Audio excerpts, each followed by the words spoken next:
Brandon, that's JD, and this is the Sports Den. And thanks for coming on as always. Thanks for you guys being part, and thanks for tuning in. Today we got a myriad of things we're going to be talking about. MLS Week 1 is underway. Jake Paul has lost a fight, and as Colin Cowherd has referred to him, he is basically the equivalent of a really good cover band. Also, we're going to be talking a little bit of hockey in this case here, maybe some baseball if we got the time. But gentlemen, how the hell are you? Not as well as Damian Lillard last night. I don't know if you guys saw that. What is it, 71 points? 71 points on 58% from the field, 59 from three. Well, to be fair, it's a pretty high bar to set, so you know. The next highest score on his team where it was, I think, 13 points. Well, that's how, in this case, like I said, you get on the ball. It's almost like basically when you're playing like NBA Jam, you get the ball to the one guy and just let him do his job. But I know, and it's the efficiency too. That's what really gets me. It's the efficiency. So, but yeah, like I said, we're gonna have a few things we're gonna be going over. It'll be about an hour, give or take, today. Let's start this off. Major League Soccer made its immense debut when it came to MLS. New era in this case when it comes to Apple TV. What happened over there? Some highs, some lows, and things like that. We're starting with the Philadelphia Union because, frankly, that's a high for you and for Tom and his family, who all braved the weather out there, froze your asses off because it was like 30-ish, 31 degrees, and right by the water. Oh yeah, right on the water. Open stadium. The press box is completely open, so we're all exposed to we were all exposed to the elements. Everybody has full puffy jackets, hat, and gloves on as much as we can. Typing with gloves on is difficult, to say the least. But your team won, though. 4-1 in this case, not a bad start. Yeah, weather aside, it was a very good game. You could tell they were a bit rusty for the first 20 minutes or so. Also, Columbus is legit.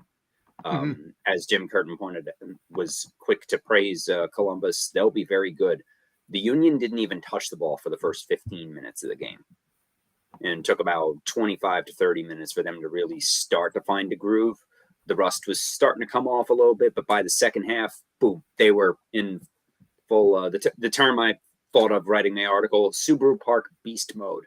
So I'm going to roll with that for a while because it was just like last season where just they were a machine. Carranza and Gazdag each with 2 goals in a 4-1 victory.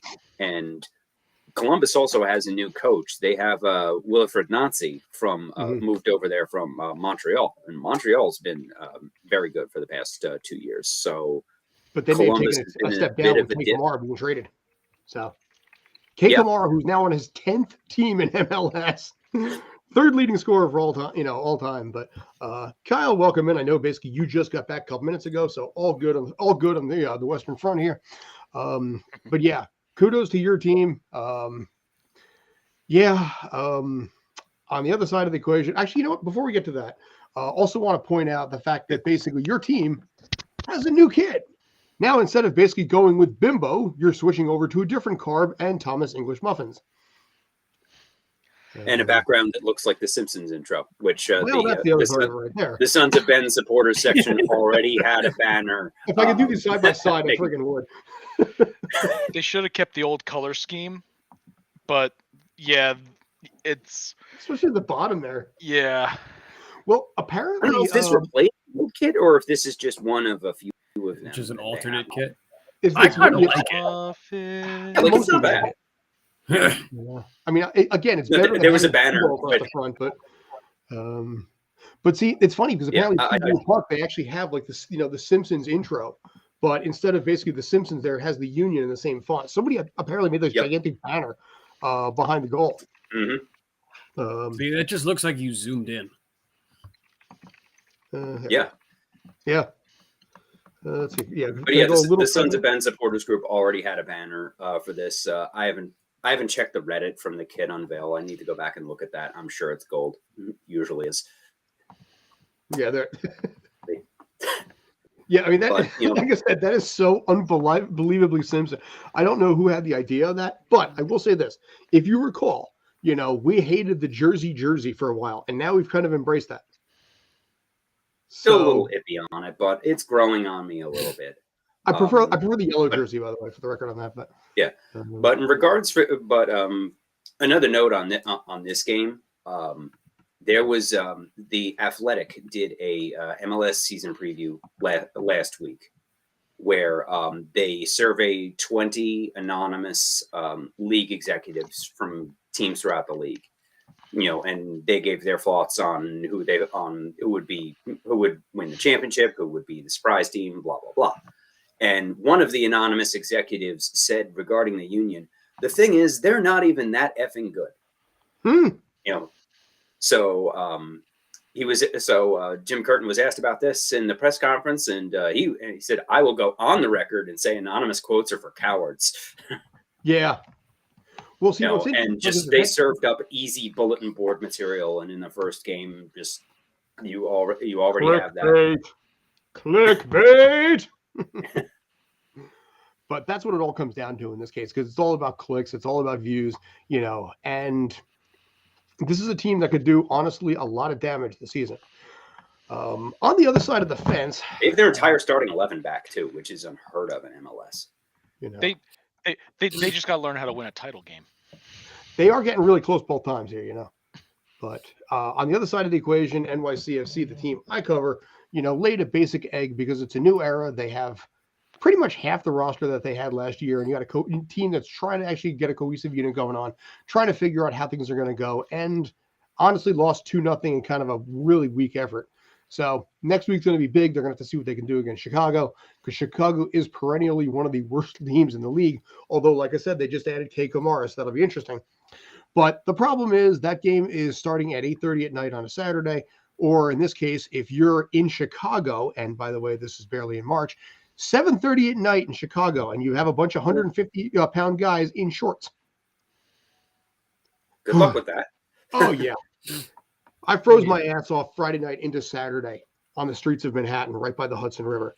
And I'm like, I was layered up. I am 230 pounds here, and I'm freezing my ass off, let alone, like I said, these poor guys in shorts. So expect a lot of Fire playing Soldier Field right on the lake, too. Dude, really, man. It's like, I don't, it's insane. But yeah, I don't know. I mean, we'll have to see what ends up happening there. I think it'd be very surprised if Philadelphia doesn't actually challenge the top spot. But okay, what I really wanted to go into, unless you guys had anything else in this arena. I had my piece already, but Cool. the Union picked up right where they left off last year, so let's go. All right. We're getting to the meat and the potatoes of this one. I think some of you may have some opinions when it comes to Jake Paul. A lot of boxers have a lot of opinions when it comes to what they're calling influencer boxing, where you just get some random influencer or YouTuber or TikTok and just have them slug it out for 3 to 5, in this case, up to 10 rounds, and then just honestly just make bank. Jake Paul lost his first fight. He is now 6-1. Credit for winning his first 6 and being in, frankly, far better shape than I will probably ever be in. But as I mentioned a couple minutes ago, as Colin Cowherd put it, Jake Paul is the equivalent of a really good cover band. That's insulting to cover bands. I've seen some really good cover bands. I have. Oh, man. Yeah. No, it's like, kudos to the guy for actually getting as far as he has. Like, even past their prime fighters, he did pick up a couple wins against them. So kudos for that. But the guy ended up getting way too big of a head. And he needed an actual reality check. And against arguably the first actual boxer he faces in a pro match, he loses in a split decision. While he didn't get knocked out as many people were hoping for, he did go the distance, so kudos to that. But he needed that reality check. If he comes back stronger and ends up becoming even better of a professional, great. No, good on the guy for actually, trying something and following through with it. But he was acting like he was 50-0. And I understand, like, part of it's probably just for the show, just for the promotion stuff, for the sound bites, etc. Oh yeah, no, absolutely. Everything the guy was saying, he ended up basically make a sound clip about it, and he was certainly drawing traffic and making tons of money via advertising on whatever sites he's on, like most YouTubers. And yeah, he absolutely has that part down pat, but he did need that reality check in the actual ring. And I think this was his first one. So it was something that unfortunately needed to happen, and it did. So he still has not gotten knocked out yet. So he can still say that. Oh, it's coming. It depends on who he faces. Let's see if he actually continues to face actual boxers instead of either people past their prime or past their prime NBA players. Yeah, but I don't think he has a choice now, because I think once you have this kind of fight, you can't take a step back. No, he certainly could. As long as I mean, you could. He's gonna showcase good. himself on he's gonna showcase himself on whatever YouTube channel or whatever promotion. If a promotion wants him, who's he gonna fight? Mr. Beast next? Is he next? That would actually make a killing. On exactly. Hey, It's like it would be a step back in terms of opponent, but he'll still make a crap ton of money out of it. So you know what? If that's what he's in for, and that's what will come out of it, more power to him in that regard. That it's like he knows what his forte is, and so now we'll see which branch he's going to go, which branch he's going to go for. Is he going to keep fighting more like higher level opponents? Like apparently they're probably already talking about a rematch for this one, which funny inside, like I was looking up some of the details of his contract. There was a rematch clause if Jake Paul lost, but there wasn't if he won. Of course. Now that's it's cowardice. Yes. That is the better way to put it, other than the certain choice words that would get bleeped. So that's what I'm saying. That I want to say. You can't have this fight regardless of the outcome and then take a step back and fight like a real, like you can't do that. You have to either stay at that level or take a swing at the next level or a better ranked fighter and see where that takes you. But what bothers me is afterwards and my shoulder.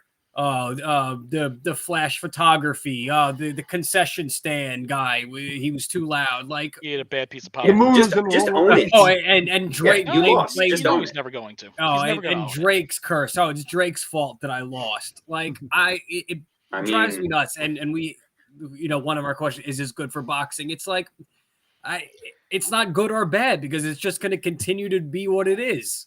He's his own little sideshow. I think the fact that personally, I can't stand the Paul brothers as boxers or YouTubers. The fact that they are the most famous boxers, that says more about the state of boxing than it does about the Paul brothers. Boxing has become such a farce, and they are playing this game within the existing confines of the sport and the promotional chaos and all that goes with it, the trash talking and all. This has all been part of boxing for decades.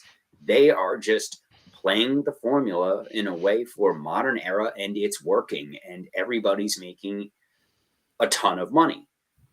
I may not like them personally, but I gotta hand it to them for playing the system in a way that is making a ton of money doing it. Good for them. If they can keep doing this, personally, I think they're better fit for a WWE tag team, and would be very successful doing that. But if they're going to keep doing, if Jake Paul is going to keep this up, and I think he can at least milk a few more fights out of this. They are in this for one thing only: to get paid, and it's working because there's still enough suckers out there buying the pay-per-views to watch it, and they're more popular than any other actual boxer out there today.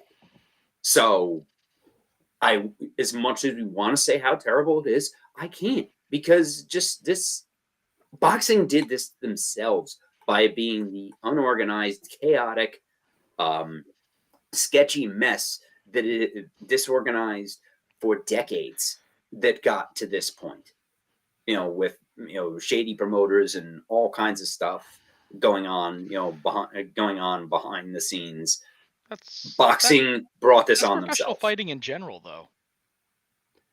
Well, a lot of it, also a lot of the talent has gone as far. People who would be boxers are going into MMA. When they're up and coming. So you can say the same thing about a lot of baseball players end up going into football or basketball. Yeah, same kind of thing. And that's another reason for and it's another reason for soccer in America as well. Although the talent in MLS and in soccer in America is getting better compared to the rest of the world, it's still behind it. But boxing has the same issue where somebody who is a good athlete, somebody who is a fighter, they'll go into MMA. Somebody who's a good athlete will go into football or basketball, more so basketball, a little bit of soccer. They're not going into boxing. What I'm finding, though, and this is interesting, weirdly enough, this is drawing a comparison to something Dave Grohl said a bunch of years ago about American Idol. And one of the things that he said is that people actually watch this and think this is the way to make it big. Now, he's talking obviously about Foo Fighters and all that, where his whole thing was you get into a garage, you suck, you work your way up. With boxing now, when he used that same analogy, kids are looking at this and thinking the way I can make it as a boxer is to become an influencer first and then train. Because it's because you develop your brand, you develop a following in something. On branding. You basically develop a brand, you develop a following early, and then you can take that following and plop it wherever the hell you want. Like pro wrestling's been doing that for ages. Reverse engineering in a way, yes. And you figured out how to hack the system. It's great. Yeah. Well, yeah, and the thing, and that's what I mean. The thing is, it's like he has that following that will mindlessly purchase everything he wants.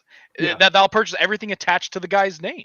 He has a cult following, and wherever you go, that cult following will follow along with you. So you have these like pro fight promotions that are willing to pay you a pile of money to either get your butt handed to you or start fighting, and you're going to get people watching. You're going to get people to buy that overpriced pay-per-view. Mm-hmm. So you get like the Jake Pauls, you get the Brock Lesnar's, you get the flash in the pan person who's outside of fighting coming in for a fight. Yeah, you're going to get people buying it. WWE has been doing that for ages. Mm-hmm. And Drew Carey was in the Royal Rumble. At least you could sit there and say Lesnar fought for 20, 25 years and did all that stuff. Yeah, and been through the business, been through the grind. How about Kurt Angle? Well, part of the problem also is when it comes to boxing. I remember there was a TV show years ago called Lights Out that addressed this. With boxing, every fight is an event, but you have so much time to wait between events there. With MMA, it's literally every single week, every single day. There's new stuff there. Even with wrestling, you have a constant flux. With boxing, is it a bigger event? Yes, but there are so many fewer of them that fans lose interest in between. And then something like this comes along and fans are like, okay, I'll pony up to $50. Now, my question is, why the hell do they do it at that time like it's 2 p.m. on a Sunday afternoon? I mean, I know he's fought. Well, it's because I was in Saudi Arabia. Yeah, I know, but I get that part of it. Right. So that's a Sunday night. Mm-hmm. Yeah, but I was going to say, is he trying to expand into the Middle Eastern market as himself? I mean, it seems odd for a U.S. audience when you have everything going on. Spring training is underway. XFL, such as that isn't we do. The Saudis are pouring in this. I mean, sports we just saw this with Qatar. With they bleed money. LIV Golf. The Saudis and other countries over there through their development programs that have more money than whatever deity you want to choose, that they're putting their money into sports. Mm-hmm. We've seen this. We saw this with the World Cup. Saudi Arabia is bidding on the 2030 World Cup. There are worse things they could be putting their money towards. So you know what? If they want to put it towards sports, right? Great. Yeah. So this is just another example of sports washing. Yep. But like I said, it's better that they're putting money towards sports than anything else, really. So you know what? Simple question. Is it though? Simple question for all three of you. I'll start with Brandon first. There's been some rumors that this fight, in fact, was a fix. Believe it or not. Oh, you mean there's a possibility that it could have been, dare I say, rigged? Yes. Oh man, that would be Shocked. totally shocking to me. You know, Oh this my was God. leaked a few days prior, by the way. I couldn't even imagine that being a possibility. I mean, in this honest world that boxing is, I mean, come on. I'm shocked that there is gambling in this establishment. Yeah. You know, but this was supposedly leaked a few days prior, like the actual like script that they were supposed to have for the fight. Who knows how accurate it is, but it did raise the question, and a lot of Paul fans are arguing that it was in fact a fix, that he was fixing to lose, which honestly, I am a conspiracy theorist by nature. Never actually count anything out that Paul would actually throw the fight for the greater benefit of himself and his career. Well, also, if with that rematch clause, now he gets 2 paydays. Yeah, This that's is- also this to be part of it is- too. You know? This is a bunch of Swiss cheese. Mm-hmm. Like I like look at, I don't know, round 2. How could you fake getting into a rhythm? You can't can- fake that. Yeah. If I- your timing is a split second off, you can half fake a rhythm. Any It- schmuck could have pro typed wrestling this does. up, just like the people that write the NFL Yeah. scripts, you know, that floating around the internet. So, like, they're, Wait, can we hold on? I mean, maybe this is not a smoking gun Mhm. document that proves anything. Could we just look at the top where it says that what music they're coming out to and the outfit and the reasoning and look at the type of person that each of these two guys are. Jake Writing Paul out trolling Tommy, really? to Mr. Steal Your Girl by Trey Songz, and Tommy Fury's trying to have a nice sentiment to his wife and newborn daughter with Sweet Caroline, bum bum bum. I mean, what? Come on, man. That's something straight out of WWE. What a For all we know, a WWE D-bag. person could have written this. It was one of those Like, things literally that anybody trended- could have written it. It hit Twitter really, really hard, and especially I think that also has a lot to do with also the general belief in our society What an about fixes, but also about boxing and the Paul brothers in general. That you can only hypothetically say it could be possible. You know, I'm not saying it is. I'll be honest. I'm not saying it is. I'm not saying it's not. I'm just throwing this out there as devil's advocate to see what you guys think, because I don't know. Anything is possible. All right, forgetting their to themselves, their brand and what they get for it. I would argue that the two of them have done more for YouTube and Pokemon than for the sport of boxing. Remember Logan Paul, his fight, he came out with a Charizard, a graded Charizard around his neck. It's And like it was like, $150,000, wasn't it? like, come on, like Something like that. those two, like, it's just become really Meanwhile, Nintendo professional- was like, okay. it's no, you know what? It's He's a walking professional meme. BT Barnum. It's professional circus. Like it really is. For him, yes. No, for him, he's an absolute walking circus. Well, see, it's funny because All of boxing is a circus. That's That's what I'm I'm saying. Yeah. He just happens to be the one who knows how to manipulate it. funny thing that actually, And JD, he's JD knows about this. We're talking about this before. There is a charity YouTube boxing event in Florida in April, where I was going to say, like, Aaron Hansen from Game Grumps is fighting against somebody, but Markiplier is going to be there. Jacksepticeye is going to be there. Some of the biggest YouTubers on the planet are getting together for a Crank charity Gameplays. boxing event. Ethan. I don't even know who these people are. They've got I'm more. supposed They're to be big. the They're big target names audience. on streaming and on YouTube. You know the I platform. mean, we're on these right guys have like tens of millions of subs, and I don't know. Aaron Hansen's probably going to get his ass kicked. To get a lot of those numbers, they actually buy a lot of their subs too. But You could, but there You is a absolutely lot can. of there is a lot. and they do. Nathan That's how they Barnard, get I the give high him credit.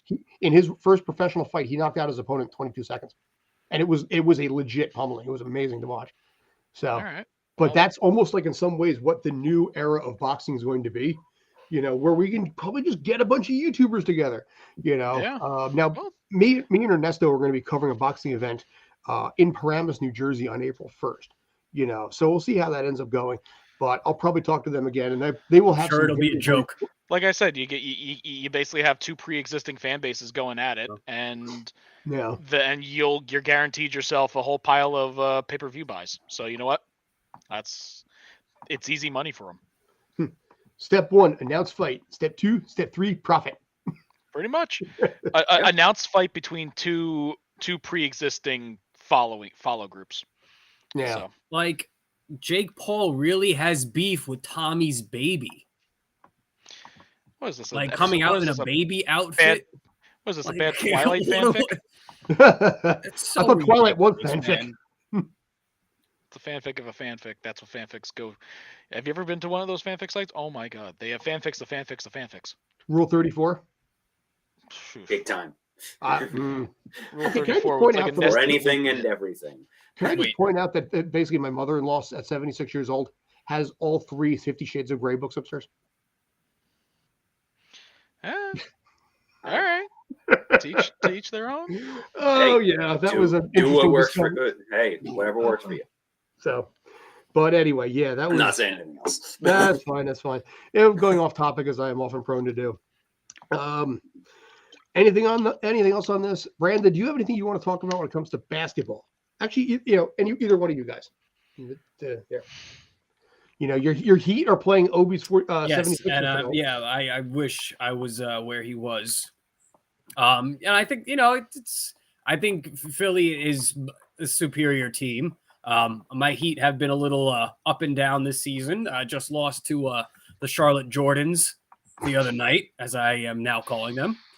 And but I think they're going to bounce back. If they always play Philly tough, regardless of who's in the lineup, regardless of how good the team actually is. And I don't know, it's a little dark horse team in the East. My Heat, I'm still confident in them. I'm never wavering from the ship. And Pat Riley, I trust. And we'll be all right. We got about 20 games left. We'll be all right in the playoffs. Hopefully, get things going into a bit of a rhythm, go into the first round with some momentum, and give one of these top seeds a run for their money. Hopefully, pick that upset. Oh, what the GOAT. Dude, look how red those eyes are, too. It's kind of creepy. It's probably So you have the Sixers currently sitting in third in the East, and the Heat are seventh. So still in the April silliness zone. Yeah, April foolishness. Yeah, that's all right though. Yeah. I expect them to at least. Yeah, they'll be all right. They'll be all right. Honestly, one team that's 1, 2, on the 3, rise 4, right now, 5. the Knicks. Yeah.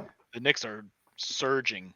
The Ever Knicks since they and the picked Nets up, are- picked up Josh Hart, they Mhm. have been surging. The Nets are going to waver a bit. I don't They think will, they can yeah. maintain this, so they'll drop a little bit. The Knicks are decent in terms of a position they're in, because they have about, what is that, 4 games, about 3.5 game. Yeah, 3.5 game lead on 2.5. My math's off there. 2.5. 2.5, yeah.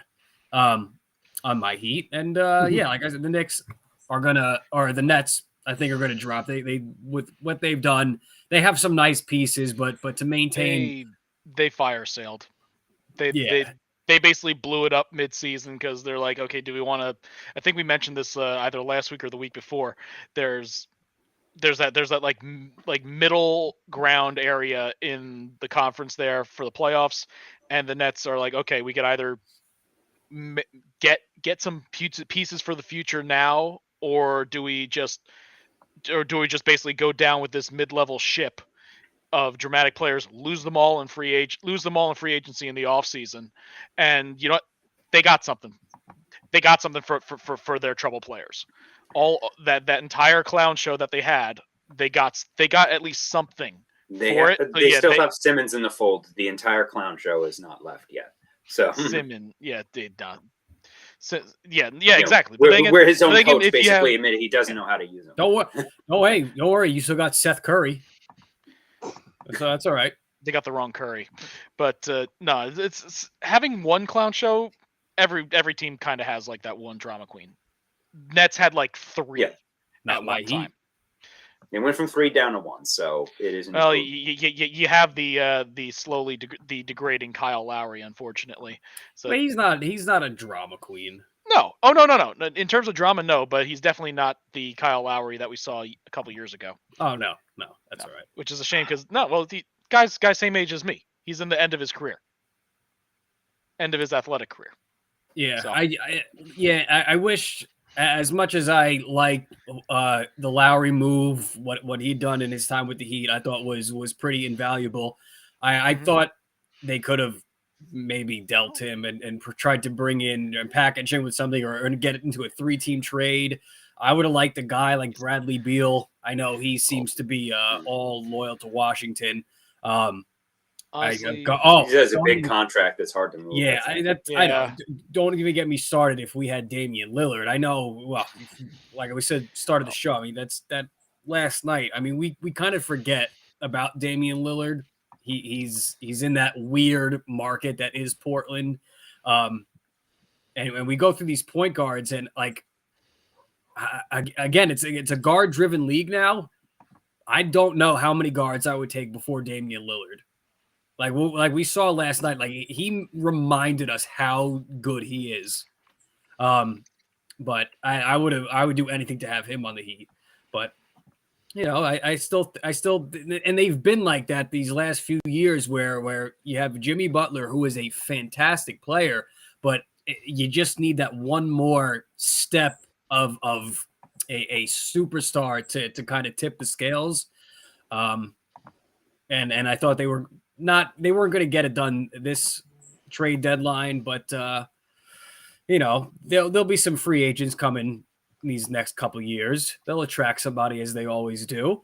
And you know, again, in Pat Riley, I trust, and I think they'll be all right.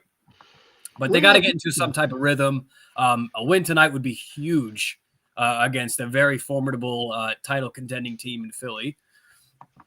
And yeah, I'm very jealous of Obi being there. Maybe because they see pictures. Miami's developed a culture. I've known Josh, you know, his brother Josh and his father for 35 years at this point.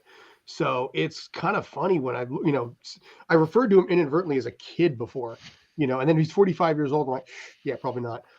My question to you guys, 45-year-old kids. 45. Well, you know what? I came to this realization. A kid to me is if you were born on the day that, you know, when you were born and I could legally start drinking on that day you were born, you were officially a kid. That is my criteria now. So Brandon, I think you're like, you know, I think you qualify as a kid. I was going to say Brandon, I think fits that demographic, doesn't he? But when you look at these soccer players that are like, you know, 18, 19, 22 years old, it's like, you know. My question to you in this case is before we move on to, you know, LeBron with the Lakers. He's the, you know, all-time leader in points on a terrible team. At what point is he going to give up and want to move on to a different team?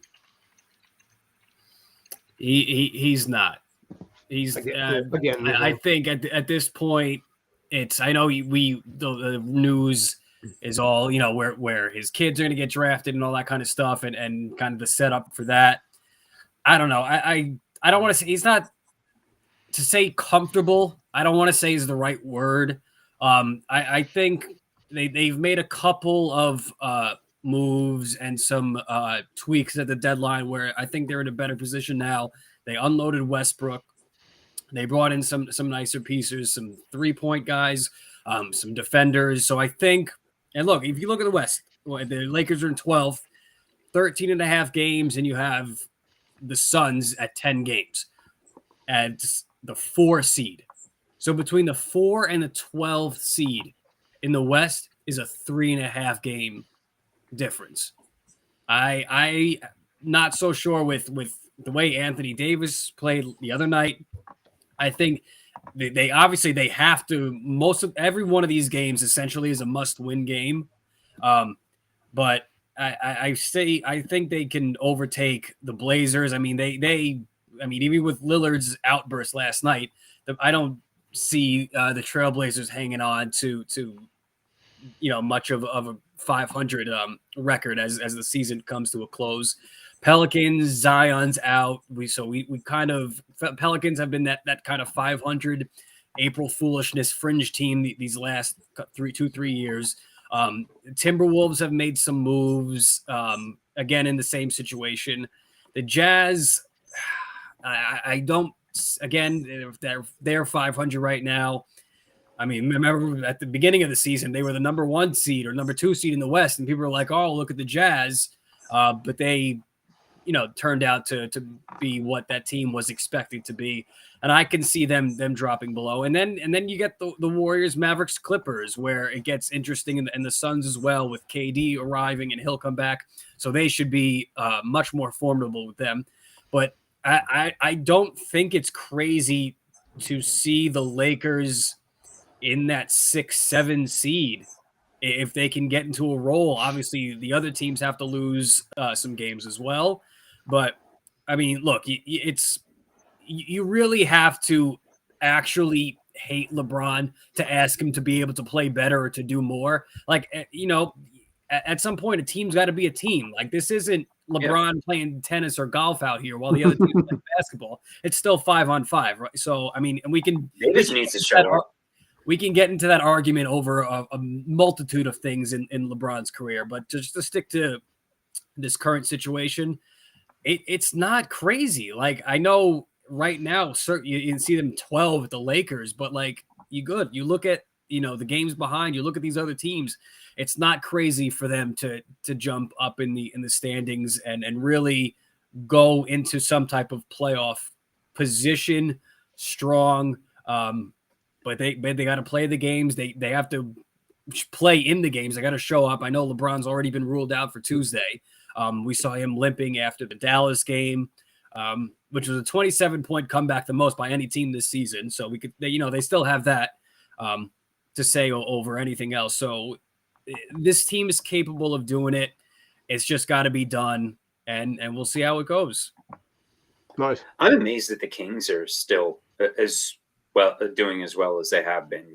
Kudos to them. The longest playoff drought in the NBA, 17 years, and they're sitting in third. And I thought that it was just a hot start and they'd come back to reality, but they're still sitting in third, above the that chaos. As you said, from the fourth place Suns to 13 Oklahoma is only 4-game difference. So with 20 games left, that there's still a lot that could. This could be anybody's game here. I don't see Sacramento to play as well as they have without any big stars. This is amazing. What's also kind of weird is, like, if we saw these standings 6-7 years ago, who would have expected to see the Spurs, the Thunder, and the Lakers being the bottom 3? Well, actually, 7 years ago, the Lakers were at the bottom.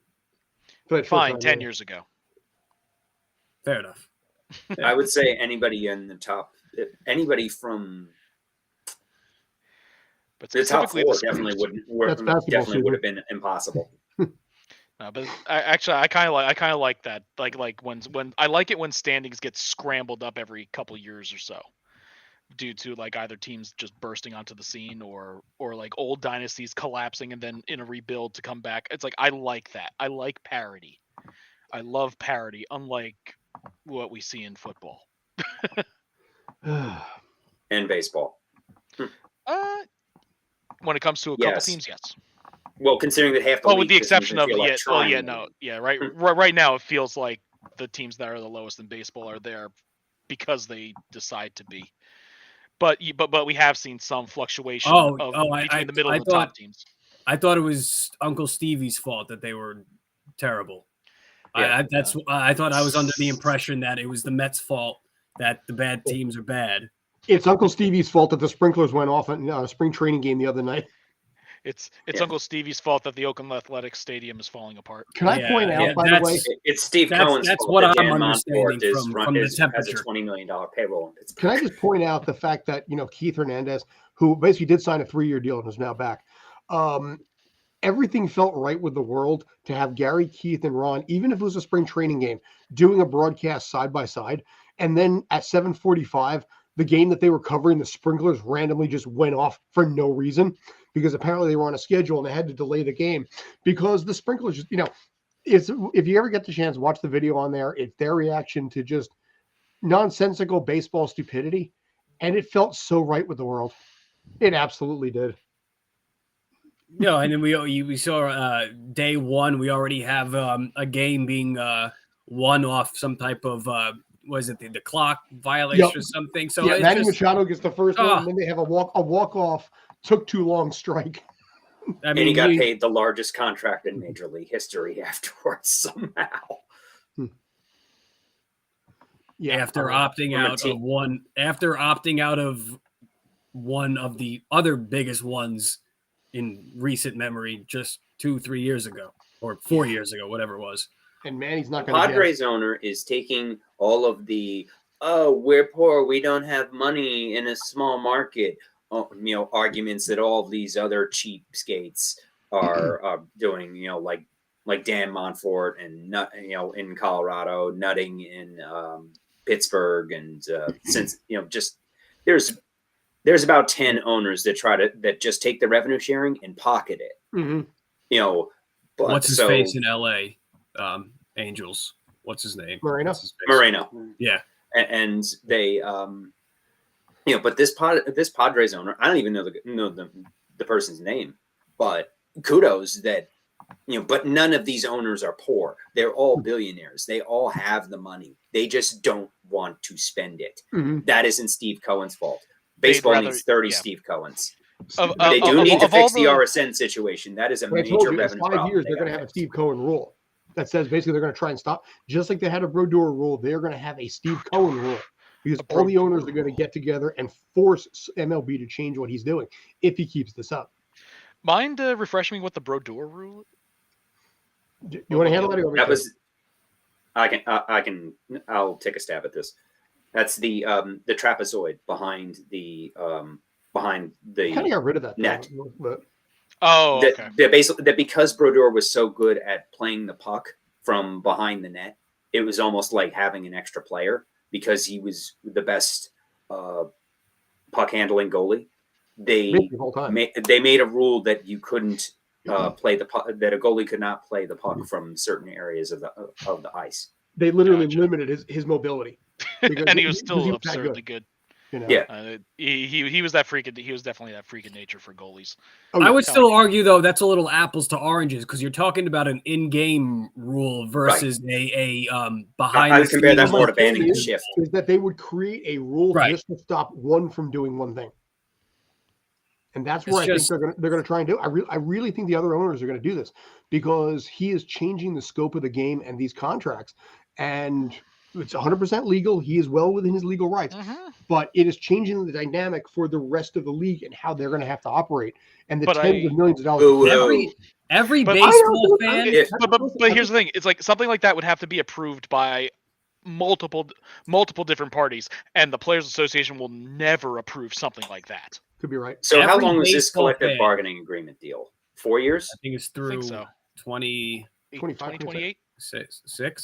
6 or yeah, I think it's 2026. I think it was 4 years. So we're now in year 2. So when that deal is up, it's going to be nuclear winter like 94 all over again. And just like 94, which was because the 1990 agreement was kind of not really satisfying to either party. That just set up for the mess in 94 and 95. We're going to see that in baseball. And just like back then, it wasn't even so much owners versus players as it is small market versus big market owners. And that is going to be a disaster and it's going to kill the sport. Yep. I'm going to say this right now. In 5 to 10 years, soccer will be more popular than baseball in America. Absolutely. 100%. Because it's a short sport. It gets right to the point. You're out of there in 2 hours. You can set your watch, but you can actually pretty much set your watch by the end of that game. With baseball, it's slow, it's methodical. They're trying to make some changes. The pitch clock seems to really kind of regardless of like the I violation. like it. I do like it. Yes Yeah. and no, but well, I bet you can't wait for the games to be decided by it. Well, that's going to be We a already problem. saw it. We already saw it happen once already. Spring training, though, it doesn't really count. You Still. work the kinks out. But I think in this case, and I think I sent you guys a video where it showed Bryce Harper in the NLCS just taking like 18, 20 seconds just to get this set up, just to set up. And that's where It's going to affect some hitters for sure. Yeah, As it should. both the Yes. hitters and the pitchers are pissed because their system and their style is now being affected by it. Mhm. So you might see Everybody needs to just get up there and throw or hit. but kind of like that's- kind of like how it is for. Well, I feel Personally, like I guys That's think why every like Yankee that, Red though. Sox game was 4 hours because of how Well- the players would just get out and adjust themselves after every flipping pitch. it's like Yeah. I'm fine with a pitch clock in general, but I think they made it a little too short, in my opinion. It's like I would have made it like an even 30 seconds, and then it's like, okay, 30 seconds we can do, but no, but knocking it down to like what is it, like 15 or something like that? yes, I think that's a little too short, because there is a need for like a little bit of prep time, and I think 30 seconds is a nice. Even It's like 20 it's is like better. I would say 20. is Either probably yeah, a or good- even 20, 25, 30, something even, but 15 I think is a little bit too much on the short side. So that might end up getting changed, hopefully. But if it's that much of a problem, I am not looking forward to games ending on violations like that, and they will. I'm not looking forward to having milestones caused by that. Like, congratulations, you just got your 2000th strikeout on a violation. Good for you. You know I what? bet that's That going to be could- great that to have could in actually the happen. I bet that's going to be a wonderful thing to pop up on the Ken Burns documentary. Oh, you know what? That could actually legit happen. You know, It absolutely will. yeah, you're No, it right. absolutely will. It's low chance, but with the amount of players hitting like the 1,000 milestone, the 2,000, maybe the 2,000 milestone, it's going to be a lot of the lower 1,000 monkeys milestones and that's going to 1,000 hit that. typewriters for cares? infinity. Yeah.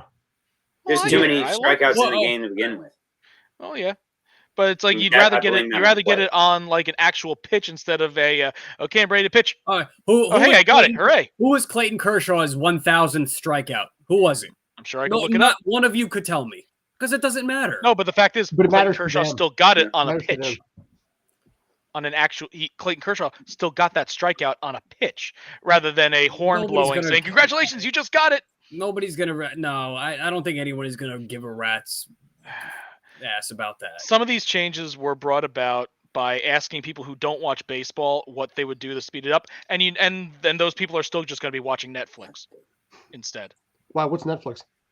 Exactly. You know, Now they're going to be. It's like they aren't going to be watching anyway. And there goes John. and he's gone.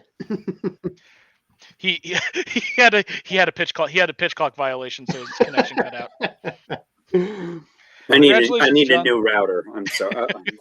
That's okay. But yeah, it's like I don't mind some of these changes. I think the pitch clock's a little too short. I can't stand the larger bases. I The think pizza that's boxes. I think that's a terrible idea.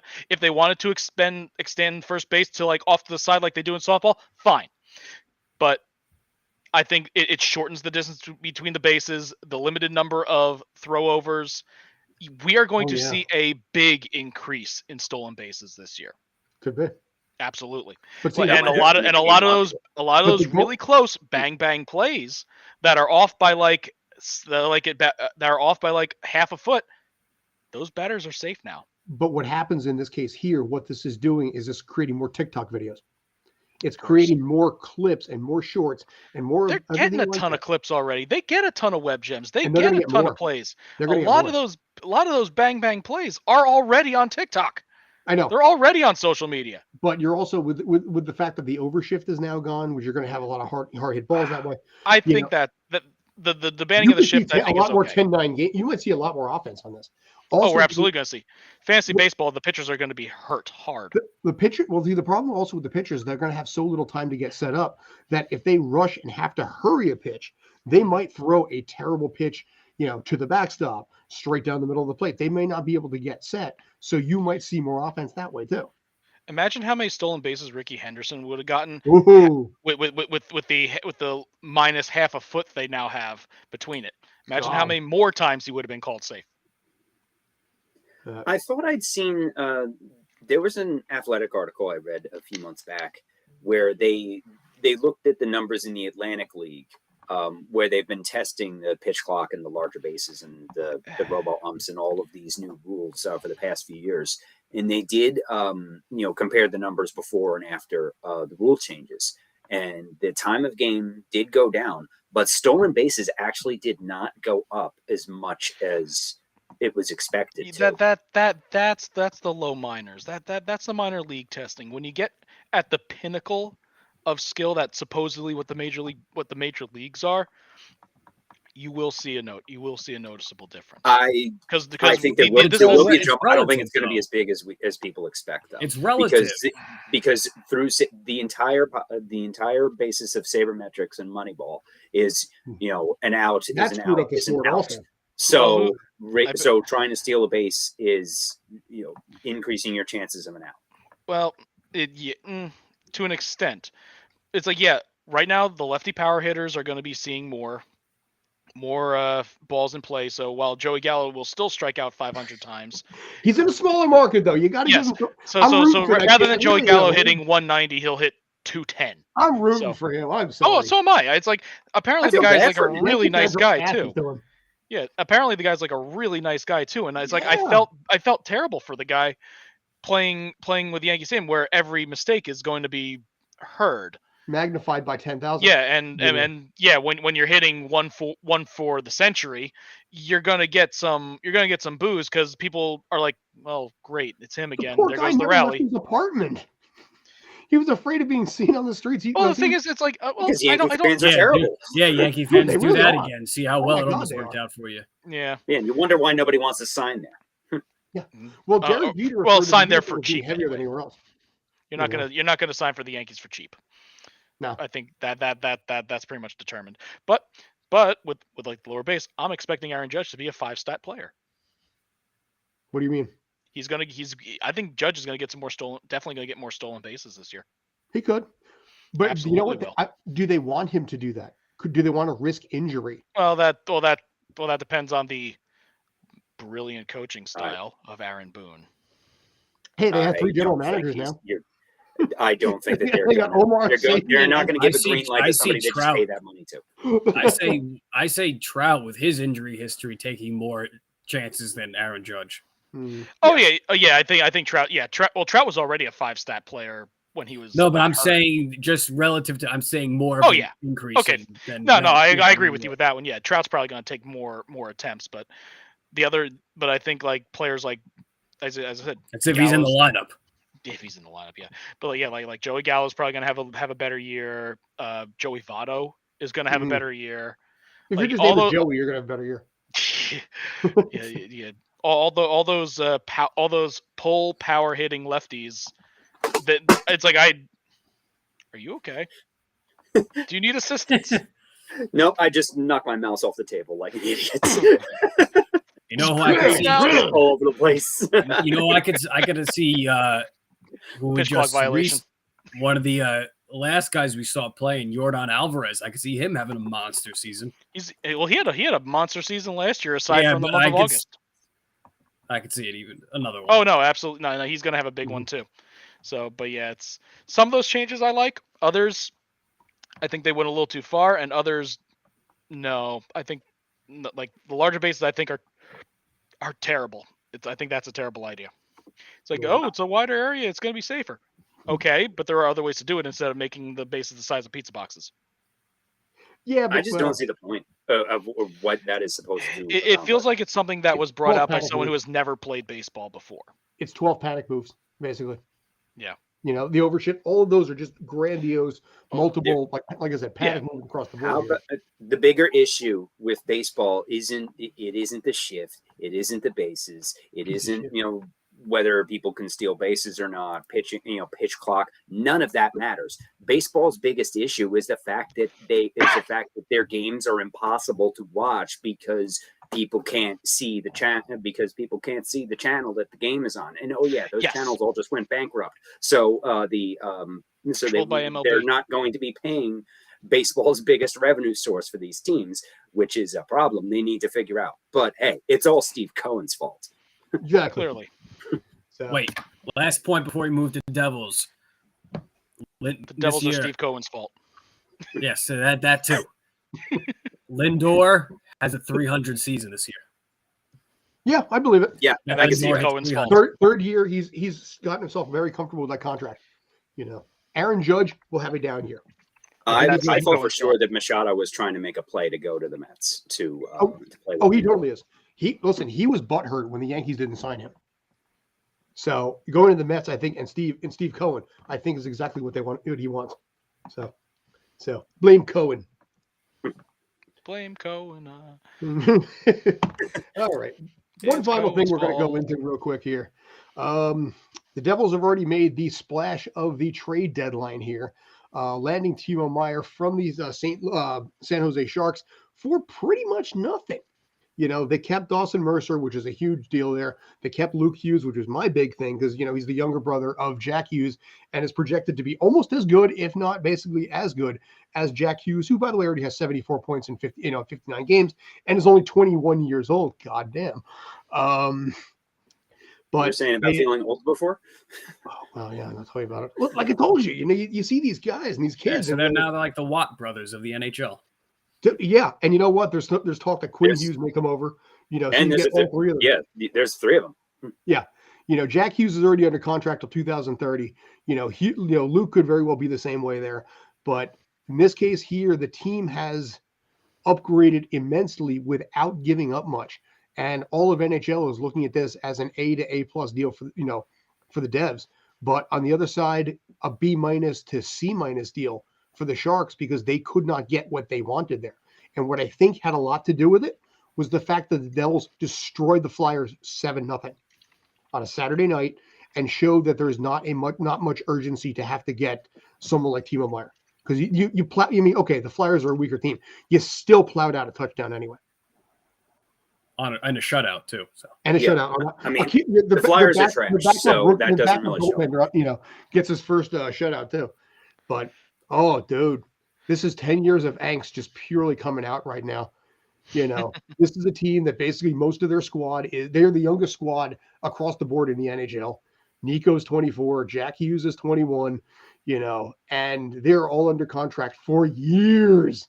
Who knows what the future is going to hold, but damn, I miss this. Oh my God, did I miss this after the last 10 years? It's worth noting that Harris Blitzer owns the Sixers, also owns the Devils. Here is the process and what it is supposed to do. Yeah. And it's finally paying off. Rather than And just for collecting a revenue long money. time we suffered. Right now, if you look at the actual projections, actually, do it this way maybe. Right now, the Devils have moved up. They have an 8% chance of actually winning the Stanley Cup. That was up from 5. They have the 5th highest overall projections per the Atlantic as of 15 minutes ago on winning the Stanley Cup because of the Timo Meyer deal. And because, again, they were able to keep Dawson Mercer, this is a team that has a much, much stronger shot. And they figured out how to win at home, which is a problem that they've had for a long time. They're going on the road, so we're going to see what ends up happening in this case. But, yeah. not a lot of respect for the Rangers, but that's okay. It's all right. Listen, you guys may also Jeez. get Patrick Kane too. Yeah, It may I be a heard reactionary the move, Kane but- chat. Yeah. As long as the team beats the Bruins, I'm happy. As long as the team beats the Rangers, I'm happy. The Bruins are on historic pace. Yeah, I'll even Bruins. take the Rangers winning. I don't mind the Rangers beating the Bruins. It's I do. Yeah, on the that's tier good. list. On the tier list, Bruins are You're Delaware. Bruins and Hurricanes are both quite low on my tier list. See, you're Delaware. Lightning. You don't have the cross Hudson rivalry that we've got, and the pain and the angst of New Yorkers thumbing their nose at New Jersey people, from their 300 square foot apartment they're paying $2,000 a month for, while literally having some homeless guy shitting outside their, on their street. I saw No, that's just the Islanders. I saw a comment on social media mid-nineties saying that the Islanders. Devils and they should play that game literally in the middle of the Hudson River. You know They what? should play an outdoor game in MetLife Stadium next year. There is talk of that, yes. Which, by the way, I missed having it at the Izod. I still do. I mean, the Rock is nice and all, but I missed Brendan Burns / Continental / Izod. Also because it was so dang easy to get to. That's what everybody from Bergen County says, but the rest of the state is fine with a better building in Newark that isn't as much of a dump as the place in the Meadowlands was. It was a dump. It was our dump, but it was our dump. Woo! So. And if the Devils and Rangers meet in the playoffs, that's going to be a war, and everybody will be absolutely juiced for it. Loving it. If that matchup happens, we might have to do another bet. We listen. I have no problem basically on this side of it doing 2 shows a week. We're talking about adding a couple of things in there. JD and I've talked about Ernesto having an MMA show, maybe on Wednesdays or Thursdays. So that may be happening next couple of months. But if we started doing something like this and we started doing a live stream of that, from both sides, me and you, oh yeah, I will love the shit out of that. Yeah. I've also had the song "Fuel" by Metallica stuck in my head for the last few days with this, because a few people on the internet started something and it gained steam. Give me fuel, give me fire, give me Timo Blankenmeyer, and we got it, and they got it. But like I said, the fact that they were able to keep the squad that they had and not lose all this, the players that were the big concern. Like I said, on my side, I was really desperately worried they were going to lose like Dawson Mercer or somebody like that, because he had great numbers. They got rid of just low end average guys. I'm surprised they didn't get rid of Severson on an expiring contract. There was some talk of Severson, but they may just let him walk or trade him at the trade deadline for someone else, maybe out west, maybe Vegas or something. Yeah. Because you can trade Severson for draft picks. Yeah, because with the biggest, I believe the biggest piece that the Devils losing here is Shakir Maka not going to be here anymore. Not going to work here anymore. Yeah. not gonna. But yeah, I mean, they kept the Kira Schmid, who the backup in potential of the future in this case. They kept Luke, they kept obviously Dawson Mercer. They kept, I mean, a dead horse on that, but they kept the guys that the fans wanted to keep, and everybody else was kind of just like, all right, that's fine. Yeah. So, I mean, it's fantastic deal by Fitzy. Oh my God. But the agony of having to sit there and wait and refresh for like 2 hours to find out what the hell the deal was. We knew he was coming here, but I waited like 2 hours before I could find out. Me and Yersha were going back and forth on this. It's like, do you think I heard this? I heard this, because Twitter is all about basically accurate reporting when it's just some dude being like, they traded Chico Resch and and they're pointing it off as real news. But yeah, so anyway, good deal there. Yay. The team is playing on Wednesday, so we'll see what ends up happening. Gentlemen, anything else? I'll do a quick Seton Hall bit. Sure. There we go. Oop. Come on. Dang it, Bobby. Yeah. So Seton Hall's hopes of an at-large bid in the NCAA tournament, I think I'm officially calling it after getting blasted by Xavier Friday night. With Kadary Richmond out, this team is just absolutely gassed, and they really don't have much offense to speak of. So they can make a run in the Big East tournament. They have 2 games to end the season: Villanova at home tomorrow night, and then on the road at Providence, where Providence has only lost 1 game at home in the past 2 seasons. So not exactly holding out high hopes for that, but hey, miracles can happen. But just they're trending down 1-4 in their last 5 games. They're banged up. It's like, it really is. It's disappointing. But it's disappointing, but they're competitive. They're still grinding, but just, it's tough to watch at this point. And without Kadary Richmond, it's when we heard before the tip off of the Xavier game that Richmond was out, it was we just thought, all right, this not looking good here. And it wasn't. And it was hard to watch. for the first lower level sellout of the season in Prudential Center, and then to have a game like that, brutal.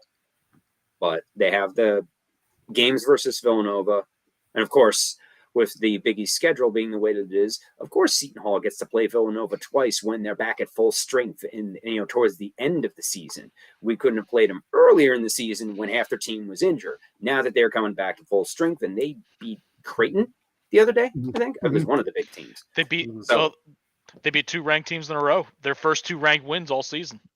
Yeah, we're now starting to see a little bit more of vintage Villanova. It might be a little too late for them, but I could see them making a run. Too little, too late. They needed to do something, but it shows the major gap between their supposed starting 5 and the rest of that team. The depth is just not there with Nova this year, as we saw. Yeah. Seton Hall has big issues with depth as well, so I totally understand that, and you could see it when they played a few weeks ago. But it should be a good one tomorrow night. Usually it's like you throw in a couple backups and they become mid-level.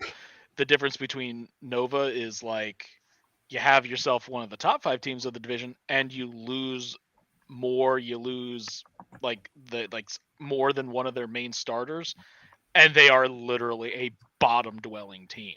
Mm-hmm. That's a severe drop. Yeah.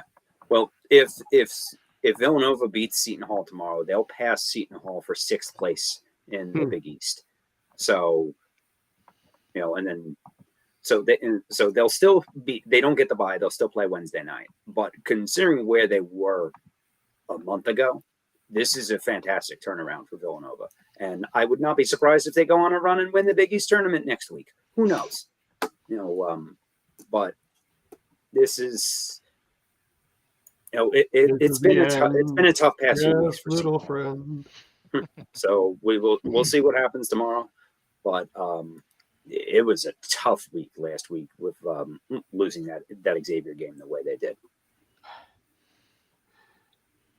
There's no next year. I mean, like I said, this you knew this was going to be an up and down and squeeze into number 65 if things went right.